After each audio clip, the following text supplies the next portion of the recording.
Assalamualaikum warahmatullahi wabarakatuh. Perkenalkan, nama saya Ingrid Agusias Putri dengan NIM D1C023002. Saya dari kelas R003. Di sini saya akan membuat video menjelaskan mengenai metode pengujian karet. Untuk memenuhi tugas mata kuliah Teknologi Pengolahan Karet dengan dosen pengampu Ibu Putri Maharani STMSC.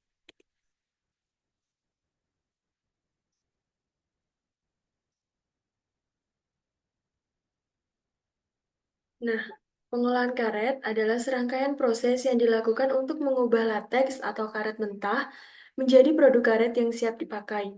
Proses ini mencakup tahap seperti pengumpulan, pemurnian, pengeringan, pencampuran bahan tambahan, hingga pembentukan produk akhir. Tujuan utama dari pengolahan ini adalah meningkatkan kualitas, daya tahan, serta nilai ekonomi karet. Yang pertama, saya akan menjelaskan mengenai kadar abu.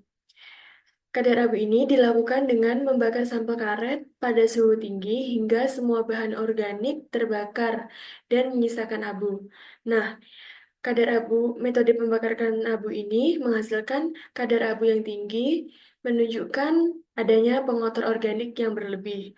Tujuannya yaitu untuk menentukan jumlah residu organik setelah pembakaran karet. Nah, pembakaran abu ini menggunakan metode pembakaran dalam tanur. Ini adalah sedikit cuplikan mengenai proses pembakaran kadar abu. Yang pertama, sampel akan ditimbang, lalu eh, lanjut ke memasukkannya ke dalam furnace pada suhu tertentu. Setelah itu, pendinginan dalam desikator. Lalu tahap terakhir adalah penimbangan sampel setelah proses pendinginan. Selanjutnya ada kadar kotoran. Kadar kotoran dilakukan dengan melarutkan dan menyaring sampel, kemudian kotoran yang tertinggal dikeringkan atau ditimbang. Nah, proses ini menghasilkan kadar kotoran rendah yang menandakan karet lebih murni dan berkualitas tinggi. Hal ini bertujuan untuk menentukan jumlah kotoran yang tidak terlarut dalam karet seperti tanah, serat, atau partikel asing. Nah, metodenya yaitu dengan penyaringan dan penimbangan kotoran.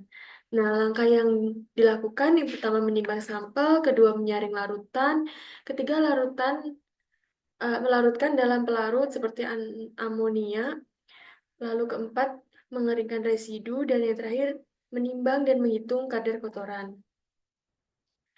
Selanjutnya ada kadar nitrogen. Kadar nitrogen dilakukan dengan metode jeldah untuk menghitung jumlah nitrogen total.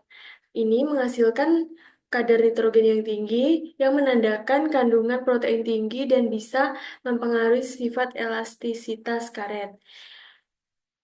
Penghitungan kadar nitrogen bertujuan untuk mengukur dan mengetahui kandungan nitrogen sebagai indikator jumlah protein alami dalam karet.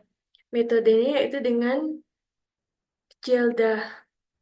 Nah, langkah-langkah yang dilakukan yang pertama yaitu menghancurkan sampel dan mencampurkan dengan asam sitrat serta katalis.